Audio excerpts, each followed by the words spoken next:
hello, Mr. Femi Gbajabia. Sorry, Honorable Gbajabia-Mila. Your Excellency Baba Gbajabia-Mila.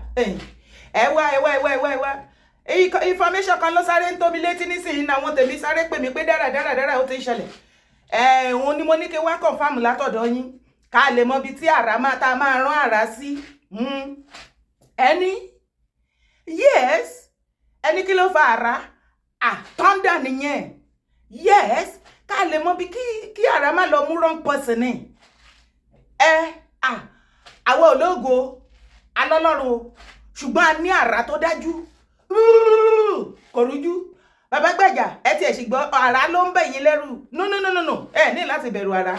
Iṣẹ́ ọwọ́ yín òun ló máa determine bí àrá máa dọ́dọ̀ side ti yín àbí yóò máa gbé àtẹ̀gbẹ́ yín kọjá. Fẹ́ mọ̀ okay nǹkan tí mo ṣe pé okay well play. Mo ní kí confirm ní gbogbo ọmọ Yorùbá fẹ́ gbọ́. Wọ́n fẹ́ gbọ́ òtítọ́, wọ́n fẹ́ mọ̀ òtítọ́. Yes, wọ́n ní Bàbá Gbàjà, wọ́n ní Bàbá Tinubu jàre ọmọ olódò orin sorry, odòdè ni ẹ má bínú mo kò jẹ́. Bàbá Gbàjà, à ń gbé wọn ní bàbá fẹ́ reshuffle cabinet ministerial kíní wọn cabinet wọn ní come this October. Èní sì rè 27 ni. Ó ní àwọn tèmi ṣe ní pé kí n pè yín o. Yes. Kí lẹ wí sá? Baba, hello, ẹ má lọ. Ẹ ń gbọ́ mi. Ẹ lè sọ pé network failure mẹ́yìn. Ẹni kí ló wá kọ́ ẹ̀yin? Ṣé bẹ́yìn ni chief of staff? Ẹ wo Bàbá Gbàjà, àwa mọ iṣẹ́ yín, a sì mọ nǹkan tẹ́ lè dá lára bẹ́ ṣe máa dákẹ́ bẹ́yẹn. Yo, a mọ̀ wípé kò sí nǹkan tí Bàbá Tinubu lè ṣe nínú ìjọba èyí tí ẹ̀yin àtàwọn lẹ́jọ́ plan ẹ̀ o. Kí ló wá kọ́ ẹ̀yin? Kí lẹ mí? Mọ bí tí mo ti gbọ́. Ní kíni? Ẹ jẹ́ ká fún yín. Bàbá Gbàjà ẹ má lọ. Lára yín ẹ̀yin bàbá Ọ̀nànúgà àwọn ni wọ́n kọ síta àwọn náà fòun yẹn síta wọ́n ní the president has given an order to all his ministers at the last Federal Executive Council meeting to go out there and speak about the activities of his administration. Ìjọba Bàbá Gbàjà ta ló ń deceive yín náà? Àwọn wo ló wá fún yín ní first information pé ìjọba yín wà okay? Ṣé ẹ gbọ́ nǹkan tára ló sọ ni? Ara nǹkan tá máa sọ fún yín nìyẹn. Àwa la lè sọ títọ́ fún yín. Wo èmi ò wá bá yín jà o. Ibi tí problem wà gan tí mo ṣe ń pè yín gangan Bàbá Gbàjà ẹ farabalẹ̀ náà ẹ̀dẹ̀ mi like ẹ̀ náà. Bàbá Gbàjà ẹ farabalẹ̀. Ibi tí problem wà gangan ni wípé àwa ti wá gbọ́ nísìn. Wípé bàbá fẹ́ reshuffle cabinet wọ́n fẹ́ yọ ẹni wọn yọ ébù tí ò perform tí ò ṣiṣẹ́. Bàbá Gbàjà ẹ̀yin sì mọ̀ wípé gbogbo minister tó wá minister wa tó jọmọ Yorùbá tán náà fi sórí post káàkiri àríṣẹ́ wọn. Mo ní kí n wá sọ fún yín ni èmi ní kọ́kọ́ gbogbo ọmọ Yorùbá lápọ̀ nǹkan tá à ń sọ fún yín o. Ẹ sọ fún Bàbá Tinubu ẹ bá wa sọ fún ọmọ olódò orin.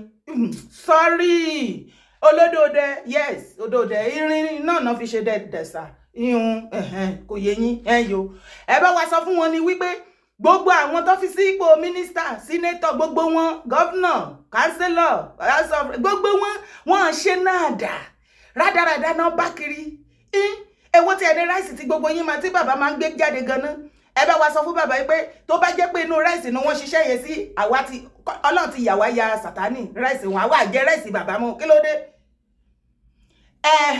kókó nǹkan tí mo ṣe pè yín á dá fún yín àdírẹ́sì ló padà pọ̀ ju lẹ́tà mi lọ yes nǹkan tí mo ṣe pè yín náà ni mo fẹ́ ṣàlàyé fún yín Bàbá Gbàjà àwọn ọmọ Yorùbá wọ́n rán mi wọ́n ní kí front wọ́n wà behind mi wọ́n ní kí sọ fún yín pé àwa mọṣẹ́ ọwọ́ yín o adẹ̀ràn ojúmọ́ yín bẹ́ẹ̀ ṣe wà yín 100 wax 1000 wax la fi wò yín gbogbo àgbáyé ló ń wò yín bí tẹ́ wà lọ́fíìsì yẹn wọ́n nítorí ẹ máa fọ̀sẹ́ ilé ayé yẹn ni àwa wá gbé wọ́n ní gbogbo àwọn mínísítà náà ti ń sá káàkiri nísìnyí tó ti lọ sá káàkiri tó nọ́mbà godfather godmother yí pé kẹ́ má yà wọn adẹ̀mọ̀ wípé dọ́là wọ́n tó ti ṣẹ́ṣẹ́ owó burúkú fún yín nìyẹn dọ́là lẹ́yìn dẹ̀ máa ń gbà kí ń gba náírà wò ó ní ó ṣe mú àṣẹ ti wá rí pé ó padà mú àrá jáde bí tá a bá dé ó la ṣe sọ fún yín wọ́n ní ká sọ fún yín tí ẹ bá gba owó lọ́wọ́ anybody tí ó wà competent tí ẹ lọ wá àwọn mẹ̀kúnnù tó kàwé tán ní ọpọlọ tán lè help bàbá láti jẹ́ kó ṣe nǹkan tó yẹ kó ṣe bàbá àrá máa dọ́dọ̀ yín yes ẹni. Today we are all witnesses to the heart-wrenching situation in Gaza and other Palestinian territories.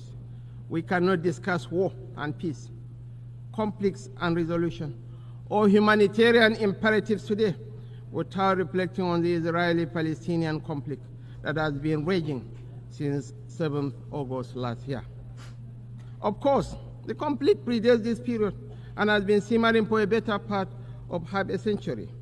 What it tells us is that the international community has failed to live up to the spirit and aspirations of the United Nations to rid the world of inequality, violence, and domination of one people by another. Justice is antithetical to revenge. Freedom is an inalienable right and a natural entitlement that cannot be denied to any people. The Palestinian people deserve their independence. They deserve to have a home of their own in territories already recognized by this very assembly and by international law, which is being routinely ignored. Nigeria continues to urge efforts to bring back on track the two-state solution that offers the prospect for a new beginning for the region. Nigeria reaffirms to supporting United Nations peacekeeping operations. We recognize the need for Africa to build strong and professional armies to meet the multiple challenges we face. Consequently, we reiterate the call for international support to operationalize the African standby force, in addition to the provision of requisite support and resources to ensure the upgrade, take-up, and effectiveness. Yes, níbi tá a bá dé yìí. Baba Laji Abbas, èyí tẹ́ bàbá mi súnmọ́ bàbá mi Ààrẹ Òkúta of Yorùbá land. Bàbá mi kò rújú o. Bọ́ á fẹ́ bàbá, a ti padà nídìí ara. Ó dá yín lójú ògùn lẹ́ẹ̀ni, ara yẹn mi gan ti rí inú ọ̀rọ̀ yín. Yípo ó dá yín lójú bàjẹ́. Baba Laji Abbas, ẹ̀yin ẹ má bọ́dẹ̀ ibi tá a fẹ́ rán ara lọ. Ara máa ṣiṣẹ́ kò ṣáà mú rán pọ̀sẹ̀. A nídìí ara, gbogbo ọmọ Yorùbá a padà nídìí ara. Àbí yóò gbọ́ nǹkan tí Shettima lọ ń wí rádaràda ní ọ̀ǹgà ni. Kò tí ẹ̀mí mention Nigeria situation. Wàhálà ti wà o. Shettima wà lọ mention Palestine. Bí Palestine dẹ̀ ni àti Gaza àti Israeli. Ṣé ogun tó ń jà gan nínú Nigeria kò wá sí ju ti Israeli, Gaza, Palestine lọ? Ṣé ráyé yín ẹ̀yin ọmọ Nigeria? Sacrifice lamb ni gbogbo yín jẹ́. Can't ẹ̀mí yín ò nítumọ̀. Wasted ẹ̀mí ni. Wọ́n ti ẹ̀ lè rawọ́ ẹ̀bẹ̀ pé kí gbogbo àgbáyé o, ìjọba àgbáyé kan wá fún wọn ní support against àwọn terrorists tó ń pa àwọn èèyàn innocent citizen ní orí ilẹ̀ bàbá wọn. Oríṣiríṣi àjálù ibi economy kò lè sọ wípé ìjọba òun àti bàbá olódó orin Dara stop it olódó dẹ ipe wọn padà géètì àìsàn tó ń ṣe Nàìjíríà gangan àtìgbà tán ti dé náà ti ń gbé lọ sí láàbù káàkiri àgbáyé wọn padà rí ọ̀pọ̀lọpọ̀ test wọn discover àìsàn. Ẹni kí ló fa àròyé tó tẹ́lẹ̀ ìwọ náà ṣàrí fídíò ṣe bó orí nǹkan tí Shettima sọ ibẹ̀ ní kọ́kọ́ o. Wàhálà ti ṣẹlẹ̀ wàhálà ó dà ipá tó báyìí ó máa fẹ́ lẹ́tì kẹ́dí ẹ̀ o. Wọ́n ní fearless October àwọn oní protest sọnù wọ́n bá ti fún wọn ní ṣéǹjì bèbí báyìí sí wọ́n tún ti da wèrè sí wọ́n tún ti kó gbà wọlé ẹ̀kọ́ ṣìdànù tó bá dẹ̀ dìgbà yẹn á dẹ̀ máa mọ̀. Jàre bàbá wọ́n ní October yẹn fẹ́ mu ní tìkankan torí ẹ̀ ṣe kankan ní wọ́n yẹ anniversary yín. Wá sọ wípé independence yìí ẹ̀yin àti Mọ̀ọ́mí Rẹ̀mí Tinubu wọ́n ní ẹmu. Okay. Tinubu cabinet reshuffle imminent. Presidency ló sọ bẹ́ẹ̀. The president has expressed his desire to reshuffle his cabinet and he will do it. I don't know whether he wants to do it before October 1st and he will surely do it. That is what I will say, but he has not given us any timeline. Bayo Onanuga ló sọ bẹ́ẹ̀. Wọ́n ní bàbá Tinubu sọ pé àwọn fẹ́ reshuffle cabinet wọn. Gbogbo àwọn tó wà ńbẹ̀ tán fún ní post tí wọ́n gba salary tán gba ilé ọ̀fẹ́ gba mọ́tò gba gbogbo ẹ̀ tán ra mọ́tò fún àtèyí tán fún wọ́n ní eléyìí tí ò bá ti perform tí ò wà active igbó wọ́n á yọ wọ́n bẹ ní yọ jìgá wàhálà ti wà. Iṣẹ́ ni bàbá Tinubu tún lọ ṣẹ́ṣẹ́ owó fún bàbá Gbẹ́jà bí mo yẹn bá yín sọ̀rọ̀ yìí ọ̀rọ̀ yẹn là ń yanjú látànà. Ẹni kí ló wá kèmí bẹ́ẹ̀ bá ti bí ní nìyẹn etí ọba nílé etí ọba lóko Dara ló ń jẹ́ bẹ́ẹ̀. Wọ́n ní àwọn mínísítà àgàgà gbogbo wọn ti sá kìtìkìtì wọn ti rán kàtàkàtà they drink water they cannot drop cup. Ìwọ tó bá ní wọn ní uncle daddy gbogbo wọn mọ́mí everything bẹ́ẹ̀ wọn lójú oorun mọ́ bàbá Tinubu ti fún wọn ní injection oró. Wọ́n náà wá sáré lọ bẹ́ẹ̀ oníkálukú ti lọ rí new godfatherism godmotherism wọn ìpè ẹwà ẹ má jọ yọ wọn nípò.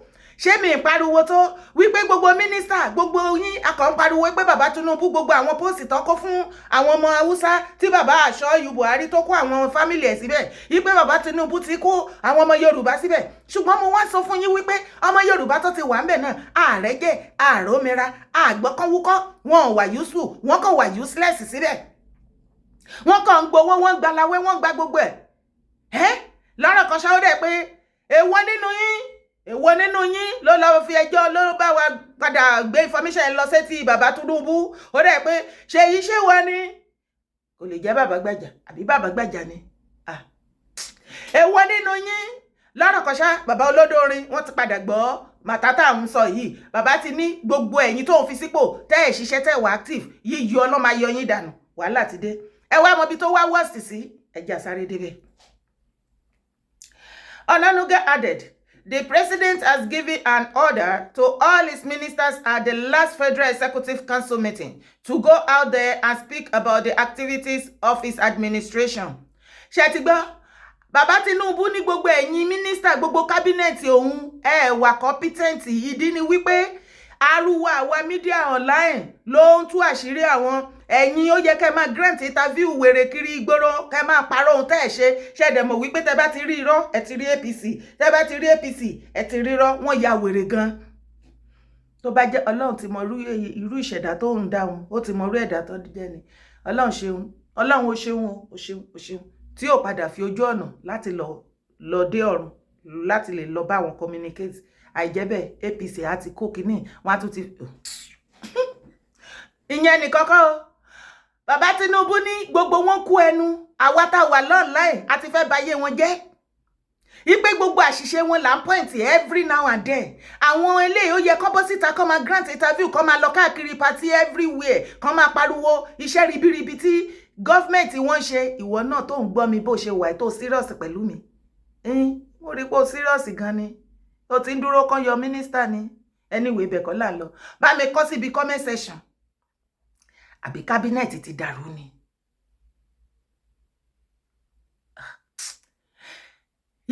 bá mi kọ́ síbi comment section jọ̀ọ́ fi ẹ̀gàn sí yọ ẹ̀gàn kúrò add ẹ̀gàn minus ẹ̀ jẹ́ ká sọ tilẹ̀ tọlọ́run ká lè rọrùn wọ̀ nínú ìjọba bàbá Tinubu látìgbà tó ti débẹ̀ kí ni nǹkan ẹyọ kan tí wọ́n náà rí tó tọ́ka sí tó lè fọwọ́ sọ̀yà tó lè finú fídọ̀ defend ẹ̀ pé bàbá ṣe bá mi kọ síbi comment section àwọn èèyàn wọn máa rí bẹ́ẹ̀ jẹ́ kán fojú ara wọn rí bàbá wá fọ́ọ̀sì àwọn mínísítà kan lọ máa ṣé bàbá Tinubu ẹ ti padà bẹ́ẹ̀ ṣe yín òun àṣẹ mínísítà ẹ ti padà fi mídíà kún fún wọn ẹ fẹ́ rojọ́ kú ẹ bẹ́kùn wa ń bùbá ẹ fẹ́ wá compete pẹ̀lú wa ní online àwa ń dúró dè yín agègò orí máa tàyà yín gan ẹ̀yin mínísítà ó rẹ̀ pé iṣẹ́ ò sí nínú ọ́fíìsì tẹ́ ẹ máa ṣe kò síṣẹ́ àwa náà fẹ́ kàn mọ́ ìbáwọn sínétọ̀ yẹn wọ́n ti lọ láti bí how many weeks báyìí wọn mi ìrè pọ́n ti resume ṣé o mọye millions of naira tó máa fi sínú àkáǹtì wọn tó lọ fún holiday every 3 weeks ni wọ́n lọ fún holiday with millions of naira àwọn ẹni ègbé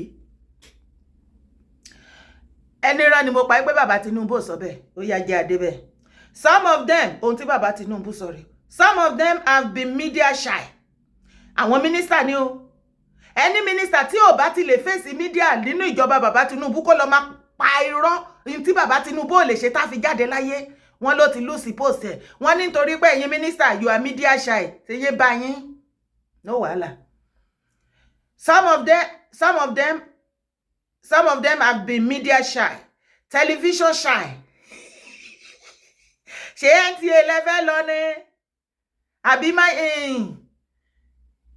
Arise ẹ wo ẹ̀yin mínísítà bàbá Tinubu ẹ má lọ sí Arise o àbátítì ẹ̀yìn lè máa beat about the bush ṣe rí Rufai Oseni yẹn wàláì brọ́dà mi yẹn kò rán ìyá yín o ṣe rí question tó máa fún yẹn máa ṣubú yakata ni kò sí wàhálà ẹ try Arise ẹ lè try Channel TV ṣeun ìyẹn máa mú yín ó mọ bóyá máa ń ẹ má lọ TVC o torí àwọn yẹn ò lóòótọ́ ọ̀rọ̀ kan tó fẹ́ sọ bàbá olódórin ló ní TVC The Nation ẹ má lọ bẹ̀ bàbá ló ní ẹ try ẹ kan tó bá bí yín rẹ̀ yín mínísítà ẹ wá sára ẹ̀sìn kẹ wá grant interview Rufai Oseni bros my brother how body hello Now you don't hear am. I bet me let me share this video. Reach Rufai side for Arise and Baba Abati. Now. Baba Tinubu don dey chase a minister. Make they come grant interview for una area now. Now. And I don't want them now before una begin to disgrace their faces now. May they not carry their left two left leg enter that Arise so come grant interview for one thing. Because me I know, bro say Rufai, I know say now you go finger them well. But that one no be wahala, no wahala. If they try come, roast them wella. Only some of them have been media shy, television shy, radio shy. Ti radio bakini. Baba Tinubu kò tẹ́ wá sí gbogbo nǹkan tẹ́ fẹ́ tí bọ́ inú ìjọba yín kó wà useful láti promote ìjọba yín tẹ́ dẹ̀ ṣe kankan. Ẹ̀yin lẹ́tẹ̀ lè tí ó rò bọ́ bàtà tó wà lẹ̀. Ti radio náà bọ̀. Kí àwọn minister yín tún lọ máa grant interview kan lọ máa pa irọ́ nǹkan tí ẹ ṣe ní orí radio. Hello, ẹ̀yin minister ẹ wá. Ẹ máa dá gidigbo. Mo ní ń bèrè ní ìbéèrè òfàjà. Ẹ bá mi bí wọ́n jàre. Kí tí ẹ lórúkọ àwọn minister yẹn gan-an ẹ má bá mi dárúkọ. Ẹ jọ una go reach Agidigbo FM. Lọ́dọ̀ Oríyọmí Hamzat. Alhaji Oríyọmí Hamzat ẹ wá. Baba Tinubu ti chase àwọn minister wọn o. Wọ́n ní kó wá grant interview lọ́dọ̀ yín ní Ìbàdàn. Ẹ wò ṣé mọ̀ pé yín ìgbà míì tó bá ti di irú àwọn ọ̀rọ̀ báyìí tó yẹ kẹ́ sòótọ́ ìgbà yẹn lẹ máa sọ. Àwọn ìran kan àwọn ò ní ìdí gbogbo yẹn o. Ẹ sojú abẹ ní kò gbogbo wa la mọ̀ wípé ìlú le koko ara ni aráàlú. And if you are for the masses, tí àwọn minister Baba Tinubu bá grant tó fẹ́ wá grant interview ní Àgídìgbò lọ́dọ̀ yín, gbogbo question tó yẹ kẹ́ bí wọ́n ni kẹ́ bí wọ́n. Ẹ má tún máa parabulate o. Ẹ mọ̀ pé ara ń kan everybody. Ìsìn náà máa bẹ̀rẹ̀ sí ní kobo yín ní online o. Ìkúnlẹ̀ òde ẹ̀ràn màtá tó wà lẹ́yìn ẹ̀bẹ̀ òràn. Mo kàn ní já yín sí ni. Okay. Radio shy. Only some of them have been media shy, radio shy, television shy, and he wants them to overcome all that and go out there and speak about what they have been doing. Yín náà ìgbọ́rọ̀. Ẹ bá mi bèrè lọ́wọ́ wọn kí ni minister kí náà doing. Láti ìgbà tán ti jọ tí bàbá ti bẹ̀rẹ̀. Senator gan kí náà doing.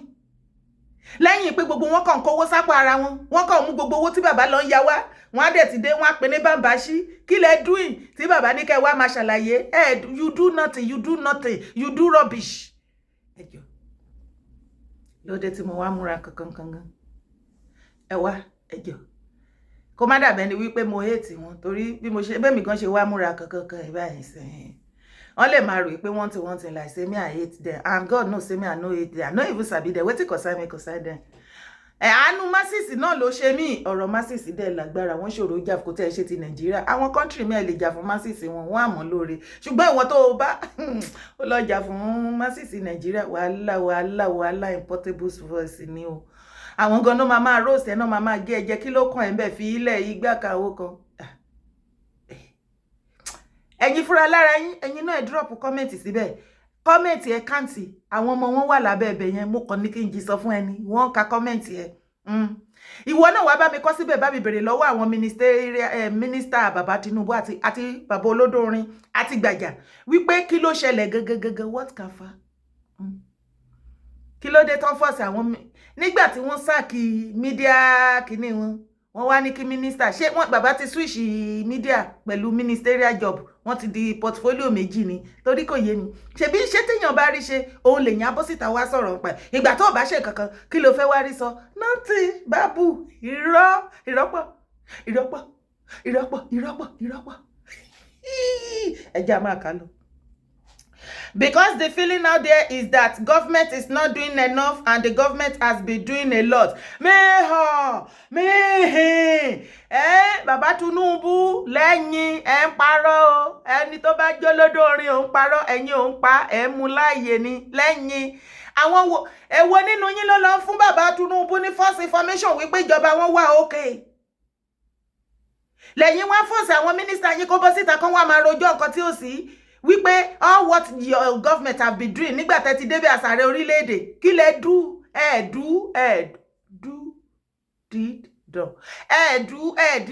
done. Do present did pass done.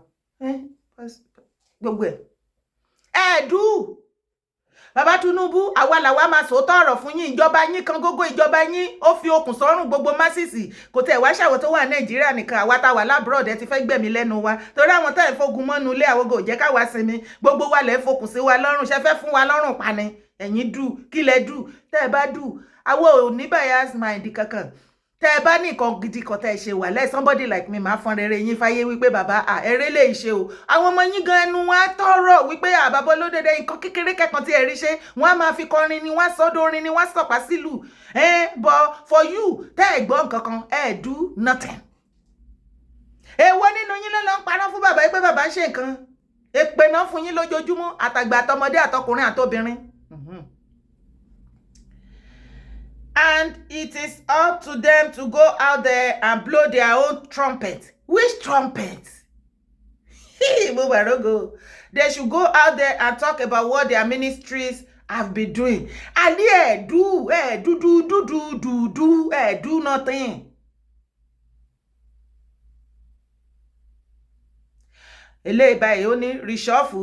Reshuffled, but please don't touch minister for power. I beg you. Band A 24 hours light is the only thing that has kept my sanity in this your administration. Eba. Eleni reshuffled to share rice, Abi. Eleni, we are waiting for them. Let them come out and speak about their achievements so far. Ṣé mo sọ fún yín? Ipe anduro de yín, ẹ fẹ́ jẹko.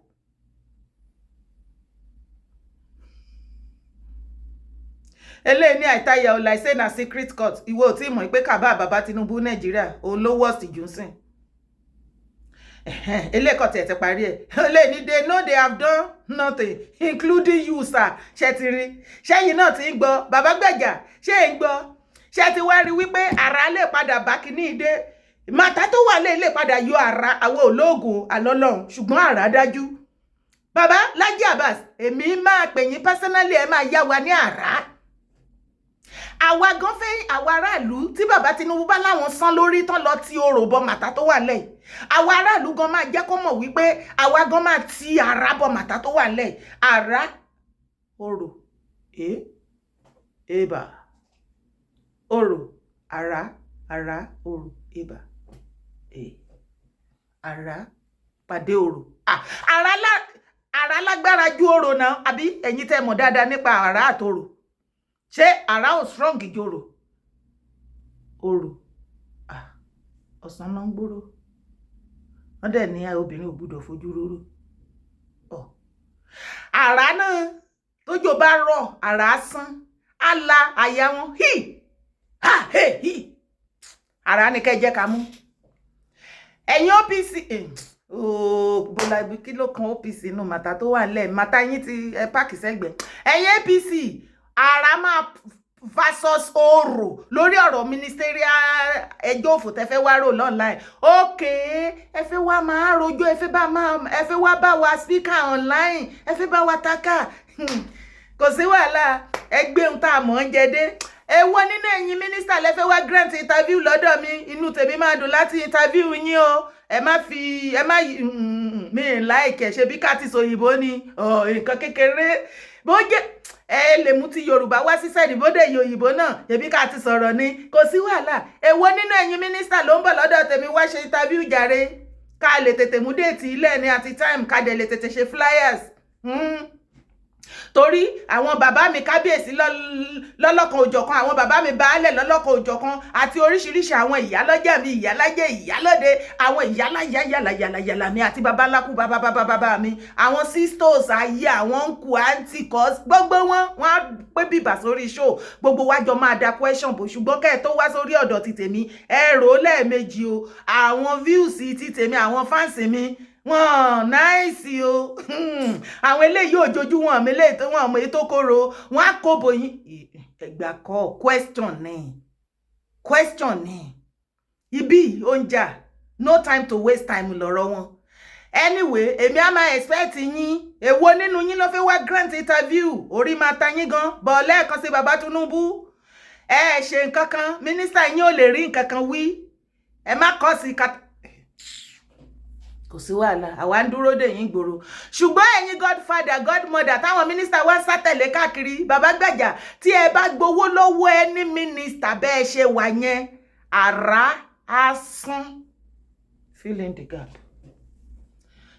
Má gbàgbé láti bá mi ṣe kí ni bá mi subscribe sórí YouTube channel sì bá mi drop comment lórí màtáì náà ni má gbàgbé láti bá mi like bá mi share fídíò kó dọ́dọ̀ mínísítà kó dọ́dọ̀ sínétọ̀ kó dọ́dọ̀ bàbá gbàjà bá mi gbé lọ sọ́dọ̀ Ṣèyí dádì ò ṣe jack ẹ sòótọ́ fún wọn ẹ má gbàgbé ẹ má bínú ó ká mi lára ni my bad orúkọ tèmi ò yí padà Yèyé Dára kò ire o.